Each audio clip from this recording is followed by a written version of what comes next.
Boa noite. Como o nosso amigo já disse, nós vamos falar hoje sobre a parábola do semeador. Jesus, ao longo da sua vida pública, ele falou 49 parábolas. E a parábola do semeador, para muitos, é considerado a parábola das parábolas. Uma das principais parábolas que ele falou, tá? Essa parábola ela se encontra em 3 evangelistas, Mateus, Marcos e Lucas. Ela só não está aparecendo no Evangelho de João. E, logicamente, no nosso Evangelho aparece no capítulo 17. No livro Caminho, Verdade e Vida, do Espírito do Emmanuel, que o Chico escreve, ele diz o seguinte: a parábola do semeador, também conhecida como a da semente, mostra que ninguém julgue fácil a aquisição de um título referente à elevação espiritual. O mestre recorreu sabiamente aos símbolos vivos da natureza, favorecendo-nos a compreensão. Jesus, na ocasião que esteve aqui, ele tinha que ter uma didática que fosse compatível com aquilo que as pessoas entendessem, de tal forma que a mensagem dele pudesse ser mais bem absorvida. Imagine se Jesus chegasse no meio daquela população, a maioria era simples, e começasse a discorrer expressões difíceis.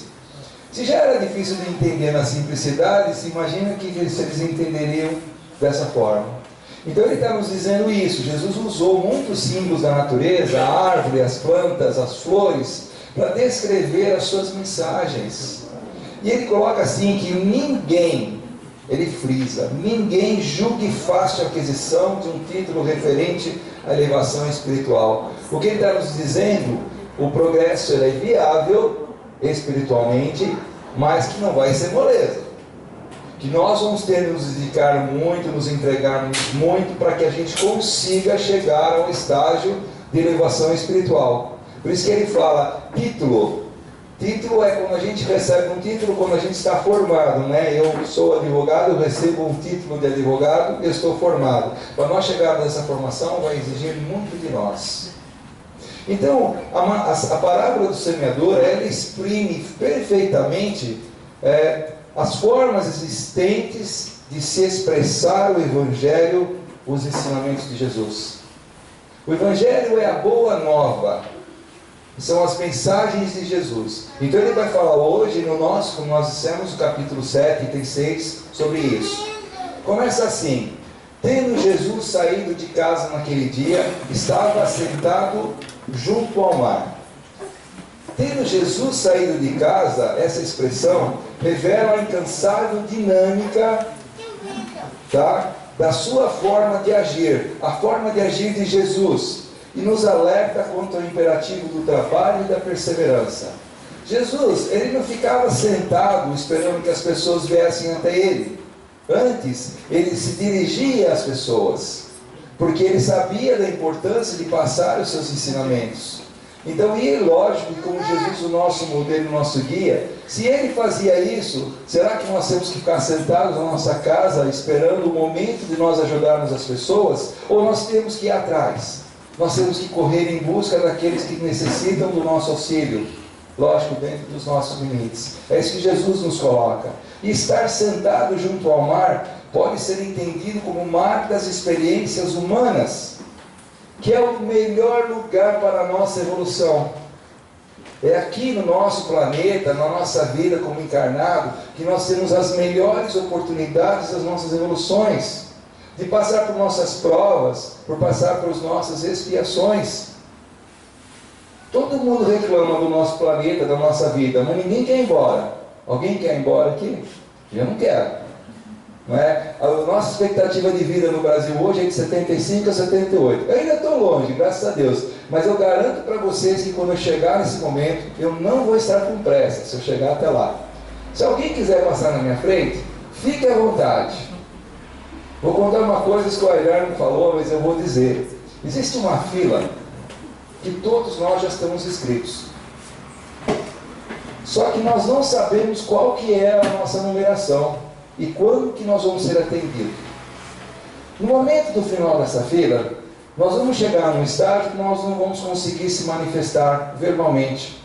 que nós provavelmente vamos estar intactos, provavelmente não, nós vamos estar intactos, não é? E que nós vamos fazer a nossa transição, a nossa passagem. E é nesse momento que nós chegarmos a nossa vez, a nossa fila, que nós vamos ter que dar o maior testemunho de todas as nossas vidas, para saber se naquele momento nós acreditamos realmente em Deus, e se estamos dispostos, e se estamos conscientes que temos que entregar a nossa vida 100% nas mãos dele. É o momento que nós temos que nos entregar. Ok? Então Jesus, voltando ao nosso texto, Jesus estava sentado junto ao mar e ele mantinha aquela posição de tranquilidade, porque Jesus era muito calmo, muito brando. Imagine se nós estivéssemos, porque eu não lembro, tá? Se eu estava lá naquela época, mas imagine se nós estivéssemos vendo Jesus fazer uma explanação. Devia ser uma coisa fantástica. Então Jesus estava tranquilo para transmitir as suas mensagens, o seu evangelho, aguardando o instante de atender os espíritos necessitados e encaminhá-los aos ajustes necessários. Por que ajustes necessários? Nós fazemos ainda muitas bobagens. Naquela época eles também faziam, provavelmente muito mais do que nós. Então o que acontecia? Jesus queria dar um chacoalhão, mas ao mesmo tempo ele queria ajudar aquelas pessoas a encontrarem o seu caminho. Então as suas mensagens eram de direcionamento. Espera aí, você está errado. Não vai por aí não. É isso que Jesus queria quando contava as histórias e nos ensinava. E aquele momento, naquele dia, ele teve uma grata oportunidade de estar falando para centenas de pessoas que estavam ali. Compreende? Jesus não perdia uma oportunidade para passar os seus ensinamentos e as suas mensagens. Nenhuma oportunidade. Muitos de nós pensam, Jesus teve uma vida maravilhosa e se expressou de forma magnífica nos 3 anos que ele estava de vida pública. Estima-se de 30 a 33 anos de Jesus.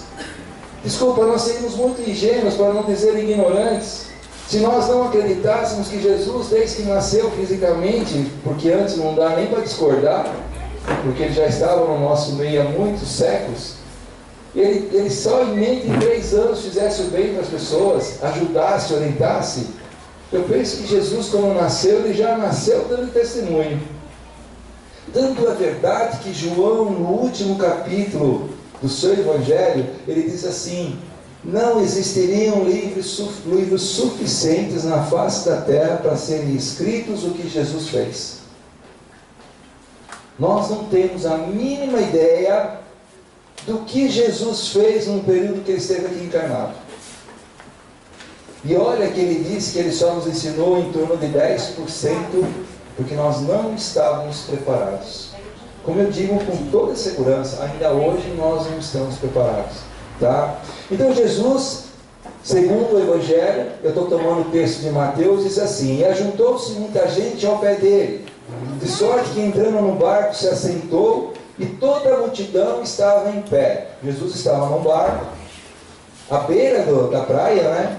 E a multidão estava ali. Inclusive, quando eu ouço sempre esses textos de Jesus, uma coisa que me chama muita atenção é que ele não usava o microfone naquela época. E às vezes tinha milhares de pessoas e todo mundo ouvia. E eu acredito que a capacidade de Jesus de enternecer as pessoas, de fazer com que elas ficassem tranquilas, sossegadas, ele sendo o principal motivo delas estarem ali. Ninguém acredita que estava conversando com o vizinho. Às vezes a gente faz isso, né? A gente vai num lugar, tem um monte de gente, tem um palestrante, e alguém fica cutucando, conversando. Mas com Jesus isso não acontecia. As pessoas ficavam tão calmas, tão tranquilas, que eles só tinham um olhar, só 2 ouvidos para uma única finalidade: escutar Jesus. Então ele vai nos dizer que essas pessoas que estavam em pé representavam a multidão carente de segurança e amparo. Eles precisavam de segurança, e Jesus representava essa segurança para elas, como deve representar para nós também hoje em dia, né? Então Jesus, ele tinha sim uma vibração de amor maravilhosa. Jesus se assentou e toda a multidão estava em pé na praia. A multidão, pelo fato de estar em pé, define a sua disposição de aprender, de receber ou acolher as orientações do Mestre. Então ele está dizendo o seguinte: aquela multidão estava realmente, vivamente interessada em aprender o que Jesus tinha para falar. Lógico que o magnetismo de Jesus era fantástico. E as suas colocações mexiam muito com as pessoas. Como mexe até hoje, né? Quando a gente fala de Jesus. Outro dia eu fui fazer uma palestra, essa semana fui fazer uma palestra, era uma palestra livre, eu adoro palestra livre, verdade? E eles falaram, pode falar o que você quiser. Eu falei, bom, já que é para deixar eu ter autonomia de falar, vou falar de Jesus. Um assunto maravilhoso. Quando eu preparava a palestra, eu chorava. Quando eu fui falar, eu chorava. Porque para mim ele mexe muito, como deve mexer para a maioria de nós. Então quando a gente lê o Evangelho, é como se Jesus estivesse falando com a gente. Ele estivesse dizendo assim, Nestor, ó, pegue a cabeça, não desanima, vai à frente, eu estou do teu lado, confia, eu estarei convosco todos os momentos da sua vida. Quando você pensar em mim, né? Saiba que quem me socorre de mim, o seu jugo será leve. Eu vos aliviarei. Então quando eu vejo o Evangelho, eu penso que Jesus está falando comigo. Ele está falando ali, com o Nestor. Continuando. E falamos de muitas coisas por parábolas, dizendo, eis que o semeador saiu a semear. Os ensinos por parábolas, como a gente já falou algumas vezes aqui, atendia às necessidades da multidão. Ou seja, era a forma que se encontrava melhor para se expor as coisas. Mas isso não quer dizer que os ensinamentos básicos, as coisas mais importantes, não fossem mencionadas. Jesus sempre preservava a essência dos seus ensinamentos, mesmo dentro das parábolas. Ele contava uma história e no fundo tinha um entendimento muito bom para todos nós. Mas será que todos atendiam aquilo? Todos entendiam aquilo? Não. Daí nós vamos aprender que nada na natureza se perde. Talvez hoje algumas pessoas estejam aqui e não estejam captando tudo. Talvez até por deficiência do palestrante. Mas tenho certeza que na hora que for necessário, isso vem na nossa mente. Talvez vocês lembram, pô, o Nestor falou um dia tal coisa. É verdade. Então nada se perde na natureza. Então todas as vezes que a gente vai oportunidade de ajudar alguém, mesmo que a pessoa aparentemente não aceite ou não entenda, a nossa intenção sendo pura, sendo honesta, essa nossa doação não vai se perder. Tá? Eis que o semeador saiu a semear, é a expressão que encerra o profundo magnetismo de Jesus. Trata-se de um convite dirigido aos espíritos abertos ao aprendizado. Jesus saiu a semear há 2016 anos, contando essa história, um pouco menos. Serve para nós hoje? Os ensinamentos de Jesus servem para nós? Nós precisamos desses ensinamentos? Precisamos. Tá? Então nós somos espíritos abertos a aprender. O fato de vocês estarem aqui hoje nessa casa, com esse frio todo, denota o desejo de cada um de aprender um pouco mais, de conhecer um pouco mais essas mensagens do nosso Mestre. Então nós somos sim hoje também representantes desse povo, desses espíritos aqui nessa terra, dizendo assim, eu confio em Jesus, eu acredito no que Ele fala. Tá? Então Jesus vai falar, e Ele vai falar para pessoas de todos os tipos. Nós somos pessoas variadas. Todos nós aqui que estamos na casa podemos ter semelhanças, mas nós não somos iguais. A nossa evolução é diferente. Cada um de nós tem um grau diferente. Eu poderia ter aqui 2 irmãos gêmeos, fisicamente idênticos, mas as suas evoluções diferentes. Por quê? Porque nós somos frutos do nosso livre-arbítrio, das tomadas e decisões que a gente tem na vida. A palavra do semeador representa para nós uma necessidade de uma alta análise, de dizer, será que a palavra que Jesus passou para nós está sendo bem absorvida? Será que está sendo bem absorvida? Então hoje nós vamos falar rapidamente dos tipos de solo, dos tipos de nossos corações, se estão absorvendo ou não. Tá? Então ele fala que quando semearam, uma parte da semente caiu ao pé do caminho e vieram as aves e comeram. Segundo um livro chamado O Evangelho dos Humildes, de Eliseu Rigolite, ele diz assim: aqui vemos as indiferenças. Achegam-se ao Evangelho, ouvem as lições e retiram-se. Seus corações não sentem os ensinamentos, e por comodismo acham mais fácil abandoná-los. São terrenos ainda não preparados para a semeadura. Será que nós nos enquadramos? Ou seja, se nós vemos em qualquer lugar, a gente escuta uma palavra que aparentemente mexe com a gente, às vezes a gente até pode chorar naquele momento, mas aí ele sai, nós somos testados no nosso ensinamento e nós vamos assim, não vou fazer. Às vezes porque dá muito trabalho, né? Às vezes porque vai contra os nossos interesses normais, às vezes porque mexe com o nosso orgulho, e nosso orgulho naquele momento nós não conseguimos nos livrar. Será que quando a gente vem em algum lugar, ou assiste uma palestra, ou lê um livro, falando dos ensinamentos de Jesus, nós não somos que nem esse solo? A gente ouve, superficialmente adere, mas na prática não pratica. Será que nós somos assim?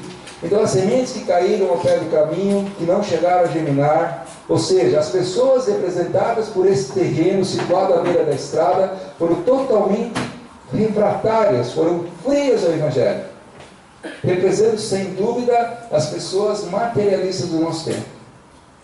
Por quê? Porque quanto mais materialista nós formos, menos nós vamos acreditar na espiritualidade de Jesus na nossa vida. Se o materialismo for mais importante para nós, nós não vamos ter a visão espiritual. E outra parte, diz ele, caiu em pedregais, lugares com pedras, onde não havia terra bastante e logo nasceu, porque não tinha terra funda. Mas vindo o sol, queimou-se e secou, porque não tinha raiz. Ou seja, caiu no meio das pedras, a semente pequena, ela entra, germina, só que não tem raiz, porque não tem terra para ela germinar. Só que ela sai, aí vem o brilho do sol, ela não tem força, porque ela não tem raiz, ela queima, ela morre. Não é? Na doutrina a gente fala desencarna, né? Isso para a raiz também serve, desencarna para a planta, não é? Então esse mesmo texto diz assim: as pedras indicam formações mentais cristalizadas, ainda existentes em todos nós, espíritos imperfeitos, mas que precisam ser removidas ou desfeitas, seja pelo conhecimento das verdades imortais, ou seja pela melhoria moral. Ou seja, o que Jesus dizia? Conheces a verdade, e a verdade vos libertará. Na medida que eu tenho entendimento, eu sei o que é certo, o que é errado, eu tenho vontade efetiva, ou seja, eu tenho raiz, eu tenho força, eu tenho determinação, e eu vou fazer o meu desenvolvimento, desde que eu queira. Então nossa doutrina nos ensina muito, nós aprendemos muito dentro da nossa doutrina. Agora, todo esse conhecimento, se não for colocado na prática, nós vamos ser que nem os pedregais, as sementes que caem nos pedregais. Então isso é uma decisão nossa. Então as pedras podem também ser vistas como condicionamentos, reflexos dominantes da nossa personalidade, que se expressam sob a forma de interesses passageiros. Coisas que mais nos interessam a gente coloca em primeiro plano e que são superficiais, e não cedem espaço a entendimentos mais profundos. Às vezes alguém nos fala uma verdade e a gente não quer acreditar naquilo. Eu já devo ter contado essa história para vocês. Eu tenho um amigo que um dia ele estava assistindo uma palestra e ele veio falar comigo que ele não ia continuar, que a gente convidou ele para fazer os cursos. Ele falou: não vou fazer os cursos não. Ah, por quê? Porque no curso eu vou adquirir muita informação, vou saber que eu estou agindo errado, E eu vou ter que mudar, porque senão a minha consciência não vai permitir. Então eu não quero fazer os cursos. Eu falei, mas quando você vem a palestra, você também aprende. Ele ficou olhando para a minha cara, sentou, eu ia começar a palestra. O que aconteceu com esse rapaz? Sumiu do centro dos espíritos. Ele não queria conhecer a verdade. Porque ele sabia já no fundo que ele estava agindo errado. E se ele continuasse a conhecer as coisas, ele era obrigado a mudar. E ele não queria mudar. Porque toda disposição de melhoria não deve se restringir apenas às boas intenções. É necessário que construamos uma boa base, a terra funda, que a gente estava comentando agora. E essa terra funda é o nosso conhecimento doutrinário, é o conhecimento da nossa doutrina, dos ensinamentos do próprio Mestre, que possa alimentar a nossa sincera vontade de melhorar, criando empecilhos para que o desânimo não nos derrote. O conhecimento nos leva ao fortalecimento para que a gente, de forma honesta, possa crescer, evoluir, formar raízes que não impeçam que as nossas dificuldades nos derrubem. É muito fácil a gente dizer, eu participo da doutrina espírita, eu sou cristão, quando as coisas estão boas, não está tudo em ordem. Aí nós temos um problema de uma pessoa que a gente ama muito com problemas de saúde, ou mesmo nós com problemas de saúde, e de repente parece que o mundo se voltou contra nós, que Deus é injusto, que Jesus nunca está do nosso lado, porque são nessas horas que nós somos testados. Ser testado quando não tem problema não é fácil. A nossa fé, ela vai ser mostrada exatamente quando se faz mais necessário, nos momentos das nossas provas e das nossas expiações. Por isso que ele fala que nós temos que ter ações sinceras.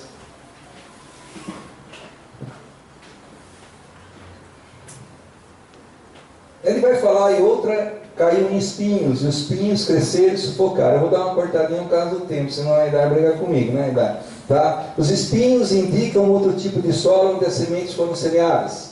Devemos ter cuidado com esses espinhos, já que podem colocar em risco a boa produção da semeadura, além de sufocarem os mais valorosos projetos e as mais nobres intenções.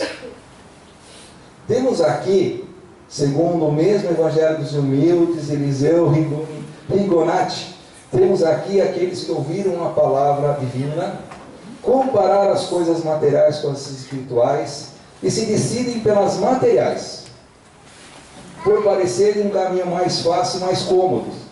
São almas de pequenino desenvolvimento espiritual que se acomodam melhor nas facilidades que a matéria proporciona.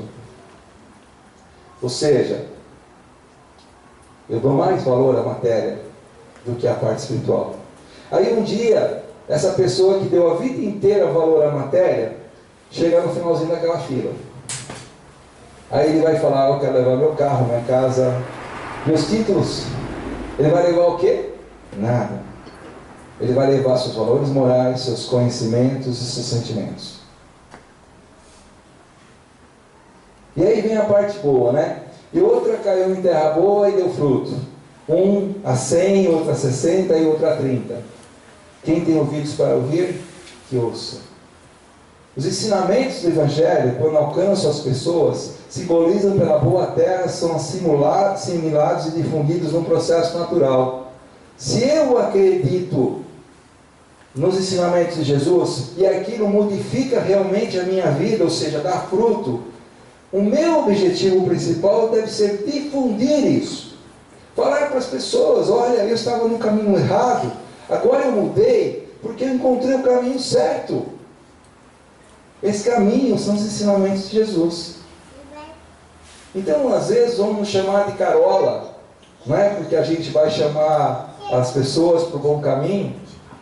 Nós vamos nos incomodar quando a gente vê alguma pessoa fazendo errado.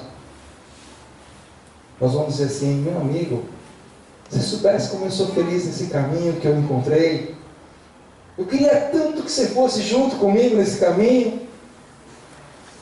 Que a gente vai se incomodar verdadeiramente quando a gente vê pessoas que não são adeptos dos ensinamentos de Jesus. Então, quando essa semente realmente dá fruto, ela transforma.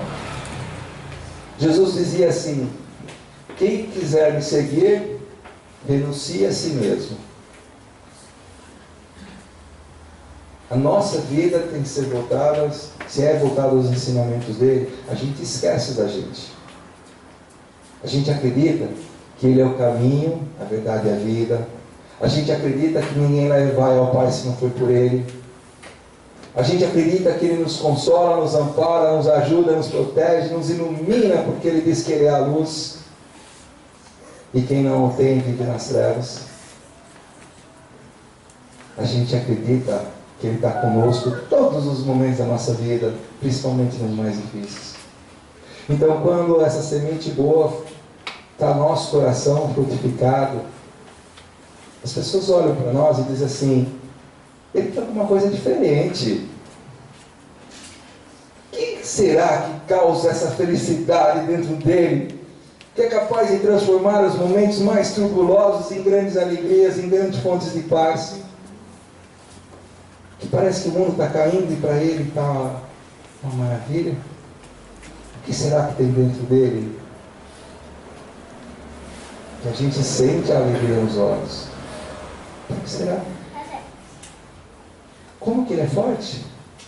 Como que ele aguenta tanta coisa? Como ele é gentil, amoroso, caridoso, como ele ajuda? Como que ele consegue isso?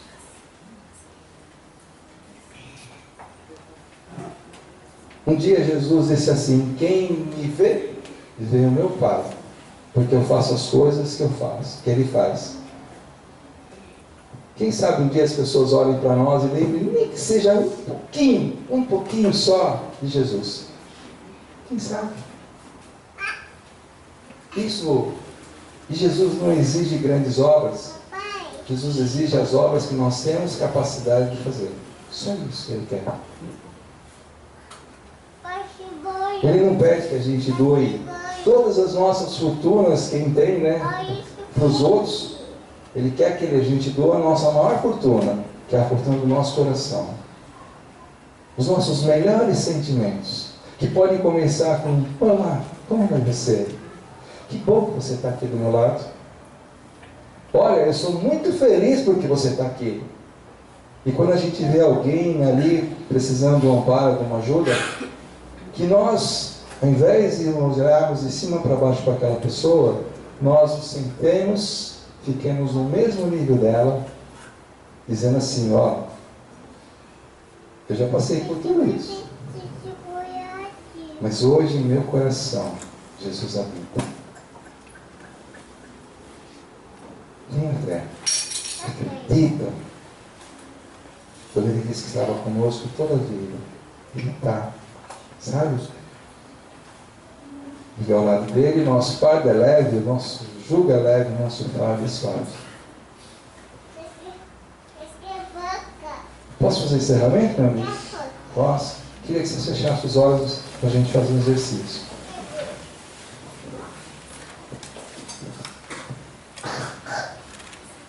Jesus um dia disse: onde 2 ou 3 estiverem reunidos em meu nome, eu estarei no meio deles. Vamos nos imaginar sentados mesmo onde nós estamos. De repente uma leve brisa está soando nas nossas costas e uma luz muito forte está passando ao nosso lado. Passos suaves caminham por entre nós. Transpira no nosso ambiente tranquilidade. Nosso coração apertado começa a sentir uma sensação tão doce que nós temos vontade de abrir os olhos. E aí devagarzinho a gente vai abrindo nossos olhos E aqui no meio, na frente, quem que a gente enxerga? Olha, é o nosso mestre, é Jesus que está aqui. Que bom que você está aqui, mestre. Parece que meu vazio acaba. Eu tenho uma alegria tão grande de estar te vendo, de te olhando. Olha, eu não sei se eu lembro se eu te disse isso, mas eu estou apaixonado por você. E eu não consigo enxergar a minha vida sem você estar presente nela. Obrigado, mestre. Obrigado pelos seus ensinamentos, pela alegria que sempre nos trata, pela sua misericórdia. Obrigado. Uma boa noite a vocês.